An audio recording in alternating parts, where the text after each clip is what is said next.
Hi everyone, welcome to Snigdha TS academy. All competitive ఎగ్జామ్స్లో వచ్చేటటువంటి Indian geography నుంచి వచ్చే మోస్ట్ ఇంపార్టెంట్ క్వశ్చన్ ఆన్సర్స్ చూద్దాం. So friends, let's start the class. Question number 1. మిశ్రమ వ్యవసాయం. ఈ క్రింది వాటిలో మిశ్రమ వ్యవసాయం అనగా అర్థం ఏమిటి? ఆన్సర్ ఆప్షన్ సి అండి. అనేక పంటలను పండించడం మరియు జంతువులను కూడా పెంచడాన్ని మిశ్రమ వ్యవసాయం అని అంటారు. నెక్స్ట్, ఈ క్రింది వాటిలో ఏది తృణధాన్యంగా వర్గీకరించబడింది? ఆన్సర్ ఆప్షన్ సి అండి, జొన్న. జొన్న పంట కనుక చూసినట్లయితే దీన్ని తృణధాన్యంగా వర్గీకరించడం జరిగింది. హుగ్లీ బేసిస్లో జనపనార మిల్లులు అధికంగా ఉండడానికి క్రింది వాటిలో ఏవి ప్రధాన కారకాలు అగును? ఆన్సర్ ఆప్షన్ బి అండి, కేవలము 2. అంటే ఇక్కడ హుగ్లీ బేసిస్ దీనిలో జనపనార మిల్లులు అధికంగా ఉండడానికి గల ప్రధాన కారకాలు ఏంటి అంటే స్పిన్నింగ్ మరియు నేయడానికి అనుకూలమైన పొడి వాతావరణము. ఏంటిదండి? స్పిన్నింగ్ మరియు నేయడానికి అనుకూలమైన పొడి వాతావరణము ఈ హుగ్లీ బేసిస్లో జనపనార మిల్లులు అధికంగా ఉండడానికి ప్రధాన కారకంగా ఉంటుంది. నెక్స్ట్, వరదలు మరియు కరువుల యొక్క వివిధ తీవ్రతల వల్ల భారతదేశంలోని వివిధ ప్రాంతాలలో వ్యవసాయ ఉత్పత్తి చాలా ప్రభావితం అవుతుంది. ఈ విషయంలో కింది చర్యల్లో ఏది నిలకడగా ఉండదు? ఇక్కడ ఏంటి అండి, వరదలు మరియు కరువుల యొక్క తీవ్రతల వల్ల భారతదేశంలో వ్యవసాయ ఉత్పత్తి చాలా ప్రభావితం అవుతుందండి. అయితే ఏది నిలకడగా ఉండదు అని అంటే ఈ క్రింది చర్యల్లో ఆన్సర్ వచ్చేసి ఆప్షన్ సి అండి, వ్యవసాయం కోసం వరదలు మరియు కరువు పీడిత ప్రాంతాలను నివారించడం. అయితే ఈ వరదలు మరియు కరువు పీడిత ప్రాంతాలను కనుక నివారించినట్లయితే ఈ వరదలు కరువుల యొక్క తీవ్రతల వల్ల భారతదేశంలో వ్యవసాయ ఉత్పత్తి మీద అనేది ఎలాంటి ప్రభావం అనేది చూపదు. ఆ విధంగా ఇది నిలకడగా ఉంటుంది. నెక్స్ట్, ఈ క్రింది ఏక పంటల్లో ఏది రైతులకు తక్షణ నగదును అందజేస్తుంది? ఆన్సర్ ఆప్షన్ సి అండి, 3 మరియు 4. అంటే ఇక్కడ మలేషియాలో చెరుకు, బ్రెజిల్లో కాఫీ. అయితే ఈ చెరుకు, కాఫీ పంటలు కనుక చూసినట్లయితే ఏక పంటలలో రైతులకు ఇవి తక్షణ నగదును అందజేయడము జరుగుతుంది. Next, G arboreum, G herbaceum, G హెర్పుటం మరియు జీ బార్బడెస్ టెన్స్ అనే 4 జాతులు భారతదేశంలో సాగు చేయబడుతున్నాయి. అయితే ఇవి ఏటికి సంబంధించినవి? ఏంటి అండి? G arboreum, G herbaceum, G hirsutum, next G barbadense అనే 4 జాతులు ఇవి భారతదేశంలో సాగు చేయబడుతున్నాయండి. ఇవి వేటికి సంబంధించినవి అని అంటే ఆన్సర్ వచ్చేసి ఆప్షన్ బి అండి, పత్తి జాతులు. ఇవి పత్తి జాతులలో రకాలండి. అయితే ఇవి పత్తి జాతులకు సంబంధించినవిగా ఇవ్వడమైంది. నెక్స్ట్, ఈ క్రింది వాటిలో భారతదేశం యొక్క వాటర్ షెడ్ నిర్వహణ వ్యూహం యొక్క ప్రధాన లక్ష్యం ఏంటిదండి? భారతదేశ వాటర్ షెడ్ నిర్వహణ యొక్క వ్యూహం యొక్క ప్రధాన లక్ష్యం ఏంటంటే ఆన్సర్ వచ్చేసి నేలను పరిరక్షించడం అనేది భారతదేశం యొక్క వాటర్ షెడ్ నిర్వహణ వ్యూహం యొక్క ప్రధాన లక్ష్యంగా చెప్పవచ్చు. నెక్స్ట్, రైతులు తమ పొలాల్లో వ్యవసాయం చేసేటప్పుడు మట్టితో సున్నం కలపాలి. అయితే ఈ ప్రక్రియ గల ప్రధాన కారణము ఏమిటి? అయితే ఇక్కడ ఇంపార్టెంట్ ఏంటి అంటే మట్టితో సున్నం కలపడం అనేది ఇంపార్టెంట్ అండి. అయితే రైతులు తమ పొలాల్లో వ్యవసాయం చేసేటప్పుడు మట్టితో సున్నం కలుపుతారు. ఎందుకంటే ఈ ప్రక్రియ గల ప్రధాన కారణం ఏమిటంటే ఆన్సర్ వచ్చేసి ఆప్షన్ బి అండి, సున్నము అనేది నేల యొక్క ఆమ్లతను తగ్గిస్తుంది.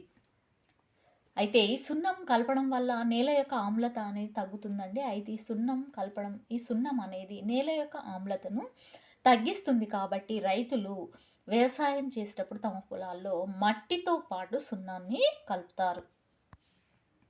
నెక్స్ట్, నేలలో మొక్కల మూలాలకు తక్షణమే అందుబాటులో ఉండే నీరు ఈ క్రింది వాటిలో దేనికి సంబంధించినది? ఆన్సర్ ఆప్షన్ బి అండి, కేశనాళిక నీరు. అయితే మొక్కల మూలాలకు తక్షణమే నీరు అందుబాటులో ఉండే నీరు దేనికి సంబంధించినది అంటే కేశనాళిక నీరుకు సంబంధించినది. నెక్స్ట్, భారతదేశంలో భూగర్భ జలాలకు సంబంధించిన ఈ క్రింది ప్రకటనలు పరిగణించండి. ఆన్సర్ ఆప్షన్ ఏ అండి, 1 మరియు 2 మాత్రమే. అంటే ఇక్కడ గొట్టపు బావుల సహాయంతో పెద్ద ఎత్తున భూగర్భ జలాల దోపిడీ జరుగుతుంది. నెక్స్ట్ హరిత విప్లవం రావడంతో భూగర్భ జలాల డిమాండ్ పెరగడం ప్రారంభమైంది. హరిత విప్లవం వెరీ వెరీ ఇంపార్టెంట్ అండి. హరిత విప్లవాన్ని ఎంఎస్ స్వామినాథన్ గారు స్టార్ట్ చేయడం జరిగింది. అయితే ఈ హరిత విప్లవం రావడంతో భూగర్భ జలాల డిమాండ్ అనేది పెరగడము ప్రారంభమైంది. సో ఇవి భారతదేశంలో భూగర్భ జలాలకు సంబంధించినటువంటి ప్రకటనలుగా పరిగణించడం అయింది. భారతీయ వ్యవసాయానికి సంబంధించిన ఈ క్రింది ప్రకటనలో ఏది సరైనది? ఆన్సర్ ఆప్షన్ డి అండి. భారతదేశము ప్రపంచంలోనే అతిపెద్ద పంట విస్తీర్ణము కలిగి ఉంటుంది. నెక్స్ట్ పంటల పద్ధతిలో తృణధాన్యాల పంట ఎక్కువగా ఉంటుంది. నెక్స్ట్ అనేక వ్యవసాయ కార్యకలాపాల కోసం భారతీయ వ్యవసాయ క్షేత్రం యొక్క సగటు పరిమాణము చాలా చిన్నది. ఇవి భారతీయ వ్యవసాయానికి సంబంధించినటువంటి ప్రకటనలో సరైనవిగా చెప్పవచ్చును.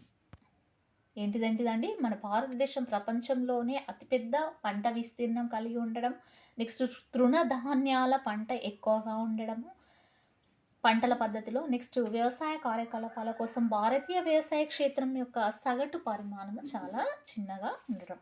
ఇవి భారతీయ వ్యవసాయానికి సంబంధించినటువంటి ప్రకటనలో సరైనవిగా ఇవ్వడమైంది. నెక్స్ట్ ఈ క్రింది వాటిలో ట్యాంక్ నీటిపారుదల సాధారణంగా భారతదేశంలోని దక్షిణ మధ్య భాగాల్లో కనిపిస్తుంది. ఎక్కడెక్కడండి? దక్షిణ మధ్య భాగాల్లో కనిపిస్తుంది భారతదేశంలో. అయితే దీని కారణం ఈ క్రింది వాటిలో ఏమి కావచ్చు? ఆన్సర్ ఆప్షన్ ఏ అండి.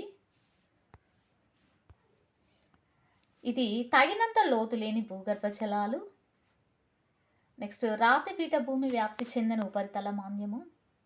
అయితే భూగర్భ జలాలు అనేవి తగినంత లోతు లేని భూగర్భ జలాలు ఉండడం వలన ఈ ట్యాంక్ నీటి పారుదల సాధారణంగా భారతదేశంలోని దక్షిణ మధ్య భాగాల్లో కనిపిస్తుంది. అయితే దీనికి కారణంగా చెప్పవచ్చును ఏంటండి? అది తగినంత లోతు లేని భూగర్భ జలాలని చెప్పవచ్చును.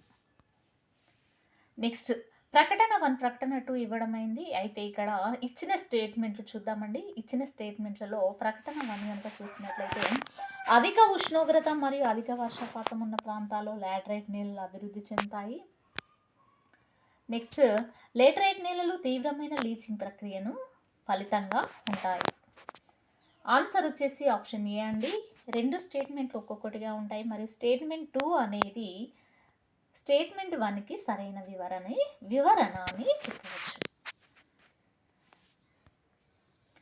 అంటే ఇక్కడ లాటరైట్ నేలలండి, ఇవి వీటికి సంబంధించినటువంటి స్టేట్మెంట్ అండి. లాటరైట్ నేలలు ఇవి లీచింగ్ ప్రక్రియ ఫలితంగా ఉంటాయి. నెక్స్ట్ అధిక ఉష్ణోగ్రత అధిక వర్షపాతం ఉన్నటువంటి ప్రాంతాలలో ఇవి అభివృద్ధి చెందుతాయి.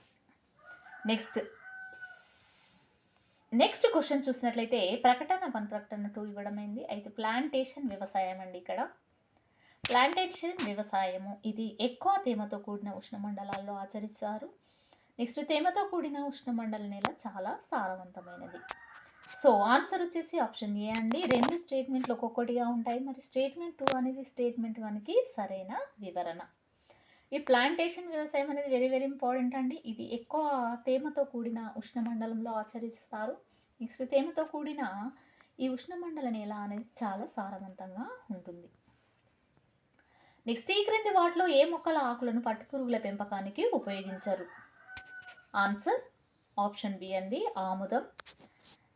అయితే ఆముదం మొక్కల ఆకులను కనుక చూసినట్లయితే ఇవి పట్టుపురుగుల పెంపకానికి ఉపయోగపడవు. సో ఆన్సర్ వచ్చేసి ఆప్షన్ బి అండి. ఆముదము. సో ఫ్రెండ్స్, ఇవి ఈ రోజుకు సంబంధించినటువంటి క్లాస్ మీకు నచ్చినట్లయితే లైక్ చేయండి, షేర్ చేయండి, సబ్స్క్రైబ్ చేయండి. Thank you very much.